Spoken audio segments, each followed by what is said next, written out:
Daily. Taste the Daily. Guntur channel వరద కారణంగా పంట పొలాలు ముంపుకు గురయ్యాయన్నారు పొన్నూరు వైసీపీ నేత అంబటి మురళీకృష్ణ. నష్టపోయిన రైతులను వెంటనే ప్రభుత్వం నష్టపరిహారం చెల్లించాలని డిమాండ్ చేశారు. వరద ప్రభావిత ప్రాంత రైతులకు ఉచితంగా ఎరువులు, విత్తనాలు సరఫరా చేయాలన్నారు.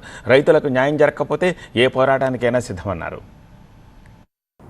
తాడికొండ ప్రాంతంలో కొంత, మంగళగిరి ప్రాంతంలో కొంత, పొన్నూరు నియోజకవర్గంలో అత్యధికంగా ఈ గుంటూరు ఛానల్ పొంగి ప్రవహించడం వల్ల కొండవీటి వాగు ప్రాంతంలో ఉన్నటువంటి వాటర్ గుంటూరు ఛానల్లో డైరెక్ట్గా సీతానగరం దగ్గర డైరెక్ట్గా, కాజా టోల్వో నుంచి ఇండైరెక్ట్గా ఇదంతా ప్రవహించి ఈ ప్రాంతం పోయింది కనుక ఇప్పటికే 2 సార్లు వెదబెట్టారు రైతులు. మూడోసారి వెదబెట్టే అవకాశం లేదు. నారుమడులు వేసుకోవాల్సిన అవసరం ఉంది. అటు చూస్తే మీరు ఎంతో ఘనంగా ప్రారంభించినటువంటి అన్నదాత సుఖీభవ అమలు జరగడం లేదు సక్రమంగా.